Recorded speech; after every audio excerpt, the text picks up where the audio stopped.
نظر آ رہی ہے کہ اب ہم پھر سے پہلے کی طرح عمران خان کے پیغامات آئیں گے، وہ کال دے گا، کچھ نہ کچھ ہوتا رہے گا، وہ مشکل ہے، وہ نہیں ہوگا، کیونکہ متبادل طریقے اور بھی بہت سارے ہیں، اور جس طرح کرٹیل کیا گیا ہے ملاقاتوں کو بھی، اور جس طرح سوشل میڈیا پر بھی کچھ پابندیاں لگائی گئی ہیں، وہ بہت جزوی، بہت معمولی قسم کی پابندیاں ہیں، لیکن یہ آغاز ہے اور آخر کار یہ ایک شور شرابہ اور غل گپاڑا احتجاج کی سیاست بھی ملکی استحکام کے لیے ظاہر نقصان دہ چیز ہوتی ہے، لیکن پی ٹی آئی احتجاج کی سیاست کے قابل نہیں رہی۔ 23 مارچ کی کال اس بات کا ثبوت ہے کہ 10-12 کروڑ آبادی کے صوبے پنجاب میں یہ 1000 لوگ بھی نہیں نکال سکے، پورے صوبے میں چند ایک مقامات پر ان کے لوگ نکلے، درجن کے حساب سے، 1.5 درجن کے حساب سے، 50 کے حساب سے۔ سب سے بڑا اور فقید المثال جو مظاہرہ تھا وہ لاہور میں تھا، جس میں 6-7 گاڑیاں اور 10-15 موٹر سائیکلسٹ تھے۔ یہ ان کا سب سے بڑا قوت کا مظاہرہ تھا جو لاہور میں کیا۔ اس مظاہرے کے بعد ان لوگوں کی پکڑ دکڑ نہیں ہوئی، جس طرح کا یہ ان کا یہ پروپیگنڈا ہے نا کہ ہم جب بھی جلوس نکالتے ہیں تو پکڑ لیا جاتا ہے، نہیں پکڑا گیا۔ جلسوں سے پہلے یہ ہمیں پکڑتے ہیں، نہیں پکڑا گیا، لیکن افواہیں، جھوٹ، پروپیگنڈا، یہ ان میں ان کا کوئی ثانی نہیں۔ انہوں نے ایک دن پہلے ہی غل مچا دیا کہ پورے پنجاب میں چھاپے پڑ رہے ہیں، پتہ نہیں کتنی گرفتاریاں ہو گئی ہیں۔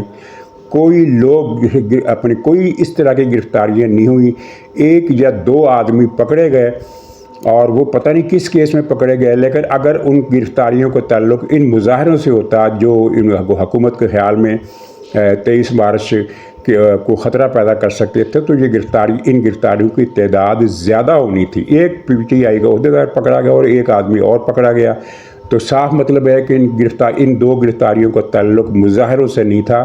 مظاہروں سے پکڑنے کے لیے جو لوگ گرفتار کیے جاتے ہیں ان کی تعداد سینکڑوں میں نہ ہو تو 50-100-60 میں ضرور ہوتی ہے، یہ 150-200 آدمی، 70-80 آدمی تو ضرور پکڑا جاتا ہے کہ بھی یہ فلاں مقامات پر یہ جلوس منظم کر سکتے ہیں، ان کو پکڑ لو، تو نہیں پکڑے، 2 آدمی پکڑے۔ اور نہ ہی جلسے جلوسوں کے بعد جو انہوں نے کیے، اور جن میں پورے پنجاب کے سارے جلسے جلوس ملا بھی لیے جائیں تو 1000 تو میں نے بڑی بات کر دی، 500-400 آدمی بھی نہیں تھے۔ سب سے بڑا مظاہرہ لاہور میں تھا، جس میں 60 سے زیادہ لوگ شریک نہیں ہوئے، کچھ سیالکوٹ میں اور کچھ جنوبی پنجاب کے 1-2 شہروں میں، ملتان میں، کچھ اسلام آباد میں، وہی گنتی 15، کہیں 20، کہیں 15، کہیں 20، تو یہ ملا کر 400-500 بھی نہیں بنتے۔ تو 12 کروڑ کے صوبے میں آپ پورا زور لگا کر پوری اپنی سوشل میڈیا ٹیم کو متحرک کر کے 400-500 لوگ بھی نہیں نکال سکے، تو پھر آپ کو توبہ کر لینی چاہیے کہ ہم سیاست ہمارے بس کی بات نہیں۔ اور ناظرین، ایک جو فیشن ہوتا ہے نا بات کرنے کا، کہ بھی ایک بیانیہ کہیں سے چل گیا اور اب ہر آدمی اسی پر بات کر رہا ہے، اسی کے فیور میں بات کر رہا ہے، تو اختلافی بات اگر کوئی کرے تو لوگ کہتے ہیں کہ نہیں، یہ اس بات کو ہم نہیں مانتے۔ یہ تو حقیقت ہے کہ سوشل میڈیا بہت طاقتور ہے، بہت طاقتور چیز ہے۔ میں ایک بات پوچھتا ہوں کہ دنیا کے 200 ملکوں میں سوشل میڈیا نے کتنے ملکوں میں انقلاب برپا کیا؟ مجھے آپ بتا دیں، گنتی بتا دیں، بلکہ سوشل میڈیا نے کوئی کردار ادا کیا ہو، گنتی کے کتنے ملک ہیں؟ آپ نوٹ کر لیں۔ ٹرمپ کی بہت بڑی سوشل میڈیا ٹیم تھی، تو کیا ٹرمپ سوشل میڈیا ٹیم کے بل پر جیتا ہے؟ اس سے پچھلا الیکشن جو آج سے 10 سال 11 سال پہلے ہوا تھا، وہ ٹرمپ نے جیتا تھا۔ اس وقت سوشل میڈیا کتنا تھا؟ اور اگر کیا سوشل میڈیا نہ ہوتا تو ٹرمپ نہ جیتا؟ امریکہ میں تو یہ روایت ہے کہ ہمیشہ 2 ٹرم ڈیموکریٹک پارٹی کا صدر جیتتا ہے اور 2 ٹرم جو ہے وہ ریپبلکن پارٹی کا صدر جیتتا ہے، لیکن یہاں تو الٹ ہوا کہ سوشل میڈیا کے سارے کردار کے باوجود ٹرمپ دوسرا الیکشن ہار گیا اور دوسرے الیکشن وہ ڈیموکریٹک پارٹی جیت گئی۔ تو سوشل میڈیا نے کیا کر لیا؟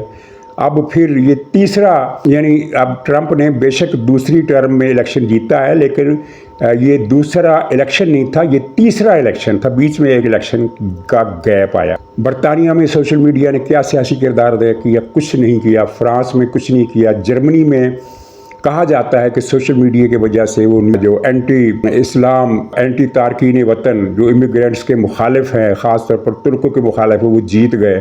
وہ پہلے بھی جیتے تھے، جب سوشل میڈیا نہیں تھا تب بھی جیتے تھے۔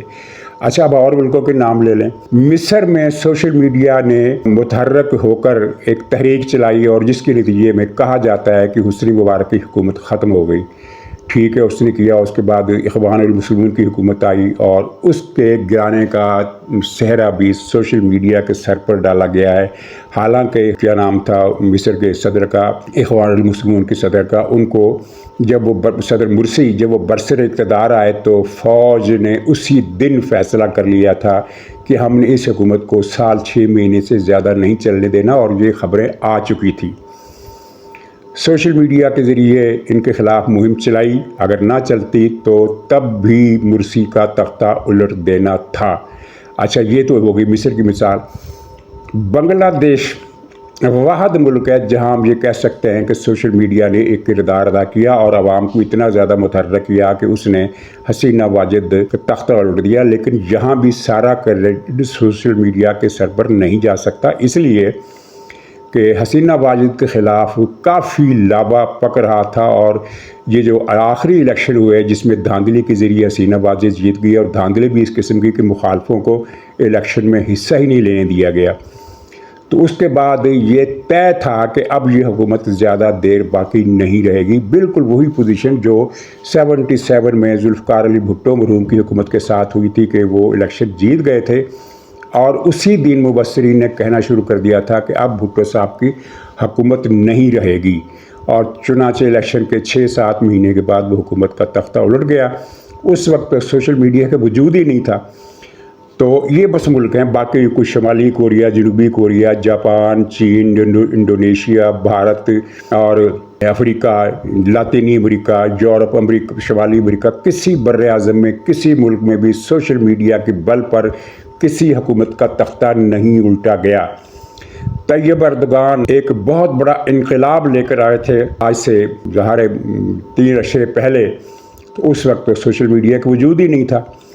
اب ان کی طویل حکومت اور ان کی آمرانہ پالیسیوں کے بعد ایک ان کے خلاف رد عمل اٹھا ہے۔ اگر سوشل میڈیا نہ ہوتا تو تب بھی یہ اٹھنا تھا۔ دنیا میں کتنے انقلابات آئے ہیں جب سوشل میڈیا موجود ہی نہیں تھا، اور یہ پی ٹی آئی کا سوشل میڈیا جس کے بارے میں معلومات رکھنے والے تمام افراد کا اتفاق ہے کہ یہ دنیا میں کسی بھی پارٹی کا سب سے بڑا سوشل میڈیا ہے، جس کے لاکھوں اکاؤنٹس ہیں، جس کے ملینز فالورز ہیں۔ مجھے بتائیں اس سوشل میڈیا نے کیا بھاڑ پھوڑا، کون سا کارنامہ اس نے کیا سوائے گالی گلوچ اور ہول گپاڑے کے؟ سیاسی تبدیلی میں اس نے کیا کردار ادا کیا؟ 2 سال ہو گئے عمران خان زیر عتاب ہے، اور 1.5 سال تقریباً ہو گیا ہے عمران خان کو گرفتار ہوئے۔ اس سوشل میڈیا نے دنیا کی سب سے بڑی میڈیا کمپینز چلائی ہیں، سب سے بڑی میڈیا کمپین چلائی ہیں، اور ایک مرتبہ نہیں سینکڑوں مرتبہ چلائی ہیں۔ جب بھی عمران خان نے کال دی، پی ٹی آئی نے کال دی، یہ سوشل میڈیا ایکٹیو ہو گیا، اور اس نے اس طرح طوفان برپا کیا کہ جیسے کل پاکستان کی سڑکوں پر تل دھرنے کی جگہ نہیں ملے گی۔ پارلیمنٹ اور سپریم کورٹ اور وزیر اعظم ہاؤس اور ایوان صدر، بلکہ جی ایس کی عمارتیں بھی خس و خشاک کی طرح عوام کا سیلاب بہا کر لے جائے گا۔ یہی تاثر دیتے ہیں نا، ہر مرتبہ یہ دیتے ہیں، ہر مرتبہ یہ تاثر دیتے ہیں، اور جب وہ دن آتا ہے تو پتہ چلتا ہے کہ پورے پاکستان میں چند درجن سے زیادہ لوگ نکلے ہی نہیں۔ کہتے ہیں کہ خوف ہے، ٹھیک ہے چلیے خوف ہے، تو سوشل میڈیا نے اس خوف کو توڑنے کے لیے کیا کردار ادا کیا؟ 0/0۔ یعنی سوشل میڈیا یہ واحد سوشل میڈیا ہے جو لوگوں کو سڑکوں پر لانے کے بجائے لوگوں کو گھروں میں گھسنے کا کارنامہ سر انجام دے رہا ہے کہ لوگ گھروں سے باہر نکلتے ہی نہیں۔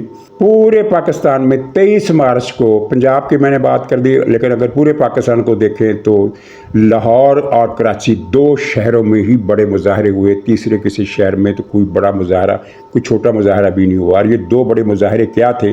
لاہور میں 50-60 آدمی اور کراچی میں 150 آدمی۔ پورے پنجاب میں ملا کر 400 آدمی نہیں نکلے، اور پورے سندھ میں ملا کر 200 آدمی نہیں نکلے، 600 آدمی، 700 آدمی پورے پاکستان سے۔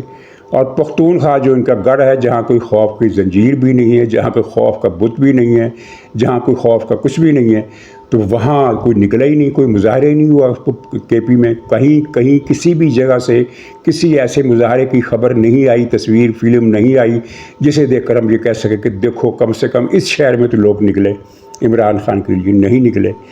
تو یہ عمران خان کو احساس ہونا چاہیے، اگر کیونکہ وہ بہرحال اتنی عمر کا آدمی ہے، 72 73 سال 75 سال بتائی جاتی ہے اس کی عمر. اگر یہ کہا جاتا ہے کہ کاغذات میں 72 سال ہے یا 73 سال ہے، ایکچولی تو وہ 75 سال سے بھی زیادہ کا ہے. تو اتنی عمر میں تو اس کو یہ بات سمجھ میں آ جانی چاہیے کہ وقت بدل گیا ہے اور اب اس کا پتہ سیاست سے کٹ چکا ہے. وہ دوبارہ کبھی برسر اقتدار نہیں آئے گا، چاہے زمین ادھر کی ادھر ہو جائے. میں مثال کے طور پر، مفروضے کے طور پر عرض کرتا ہوں، فرض دیجیے جنرل حافظ عاصم منیر صاحب کسی بھی وجہ سے استعفیٰ دیتے تھے، نیا آرمی چیف آ جاتا ہے، کیا وہ عمران خان کو رہا کروا لے گا؟ نہیں کروائے گا، کیونکہ اب فوج کے اندر، اب وہ ماضی تھا جب فوج کی قیادت میں کچھ لوگ کسی لیڈر کے خلاف ہو جاتے تھے اور باقی فوج حکم پر چلتی تھی، لیکن باقی فوج کی نظریات سوچ اپنی اپنی ہوتی تھی. یہ پہلی مرتبہ ہوا ہے کہ فوج کا پورا ادارہ یکسو ہے اس بات پر کہ یہ شخص ملکی سلامتی کا دشمن ہے.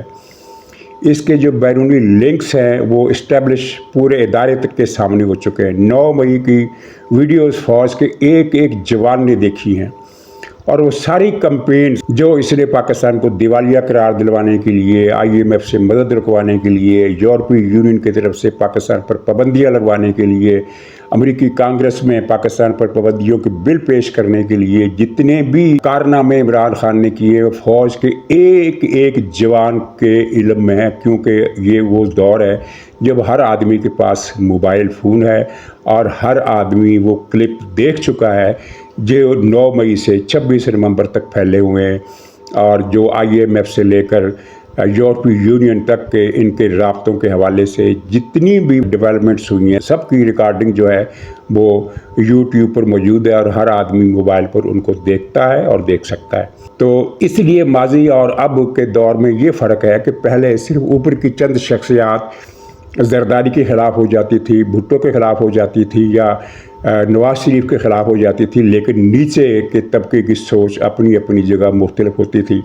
یہ پہلی مرتبہ ہوا کہ پورا ادارہ یہ سمجھتا ہے کہ یہ شخص پاکستان کی سلامتی کا دشمن ہے. اور اب بھی اگر یہ شخص باہر آتا ہے تو یہ عدم استحکام پھیلانے کی پوری کوشش کرے گا، ہر روز دھرنے کی کال دے گا، ہر روز لانگ مارچ کی کال دے گا. ہوگا کچھ نہیں، لیکن ظاہر ہے جب اسٹیٹ انتظامیہ ایسے موقع پھر الرٹ کی حالت میں آ جاتی ہے اور اس کو آنا پڑتا ہے تو باقی نظام تو پھر متاثر ہوتا ہے اس سے، اور اس سے ملک کا معاشی نقصان بھی ہوتا ہے. تو یہ صورتحال ہے کہ لانگ مارچ سے عمران خان کوئی نہیں کر سکا، دھرنا نہیں دے سکا، لیکن جب تک یہ رہا باہر جیل سے باہر تھا تو آئے روز اس کی کالوں سے پوری انتظامیہ کو الرٹ ہونا پڑتا تھا، اور اس الرٹنیس کی حالت کی وجہ سے جو سٹریس پڑتا تھا پاکستان کے مالیاتی مسائل پر وہ سب کے سامنے ہے.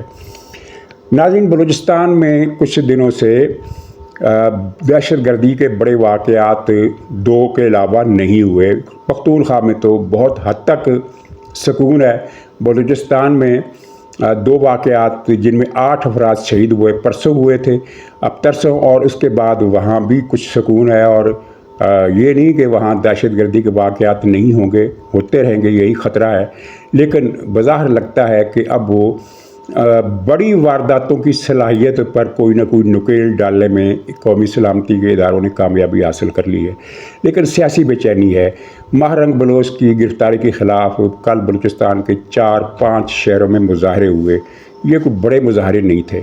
ان سے بڑا مظاہرہ، یعنی بلوچستان کے مظاہروں سے بڑا مظاہرہ کراچی میں ہوا، وہ بھی اس میں بھی چند 100 لوگ تھے اور پولیس نے اس کو ڈسپرس کر دیا. لیکن یہ بے چینی ایک نشاندہی کرتی ہے کہ صورتحال پر فوری توجہ کی ضرورت ہے سیاسی حوالے سے، جس کی طرف ایک سامنے یہ رپورٹ سامنے آ رہی ہے کہ نواز شریف صاحب کوئی کردار ادا کریں گے.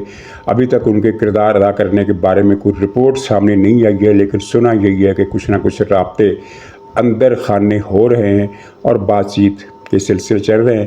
امید کرنی چاہیے. اور افغانستان سے جو خبریں آ رہی ہیں وہ PTI کے لیے بہت ہی حوصلہ شکن ہے. وہاں جیسا کہ میں نے کل بتایا کہ حقانی پھر سے ان ہو رہے ہیں، اور افغانستان کی وہ جو وحشی انتظامیہ ہے، جوہلا قرون اولیٰ کے زمانے کے وحشی طالبان، ہیبت اللہ گروپ کے طالبان جو ہیں، ان کو بھی یہ احساس مجبوراً ہو گیا ہے کہ پاکستان سے تعلقات بگاڑ کر ہم افغانستان میں کامیابی حاصل نہیں کر سکتے. یہاں ہمیں چیلنج درپیش ہو گئے. اب یہ حقانیوں کا ایک نیا چیلنج سامنے آیا ہے اور یہ اونٹ جلد ہی آنے والے چند ہفتوں میں کسی نہ کسی کروٹ بیٹھنے والا ہے، جس کے بعد افغانستان کی نئی انتظامیہ کا نیا نقشہ سامنے آئے گا اور اس نقشے میں پاکستان کے لیے مسائل اور مشکلات واضح طور پر کم ہو جائیں گی.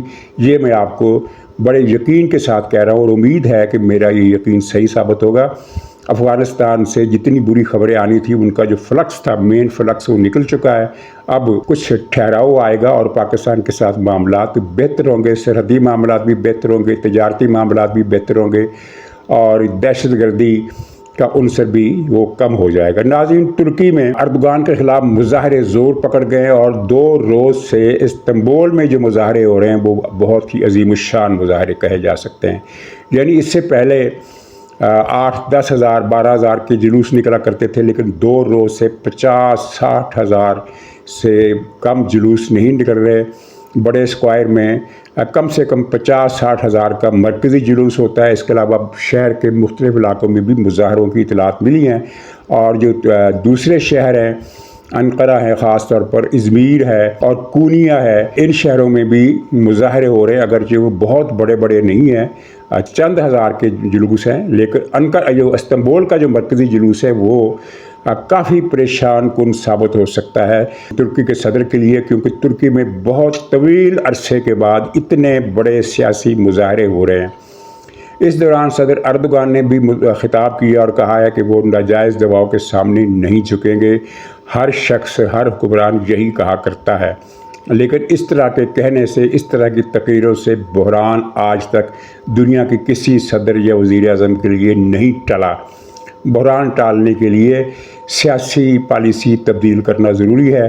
اردوغان کو چاہیے کہ وہ ان لوگوں کو رہا کر دے اور تاکہ معاملات اگلے الیکشن تک چلتے رہیں. اگلے الیکشن میں اردوغان کی کامیابی کے امکانات مسلسل کم ہوتے جا رہے ہیں اور جمہوری اسپرٹ یہ ہے کہ اگر آپ الیکشن ہارتے ہیں تو ہار جائیں، الیکشن کو روکنے کی کوشش مت کریں. اب پابندیاں اپوزیشن پر لگائیں گے تو اپوزیشن اگلا الیکشن زیادہ ووٹوں سے جیت جائے گی. اور اس کے بعد کچھ لوگ یہ خدشہ ظاہر کر رہے ہیں کہ یہ جو نئے صدر ہیں، جو نئے متوقع صدر ہو سکتے ہیں، امام اوگلو صاحب جو ہیں، یہ تو ان کی پارٹی تو سیکولر ہے، لیکن یہ سیکولر پارٹی خاصی بے ضرر قسم کی سیکولر پارٹی ہے.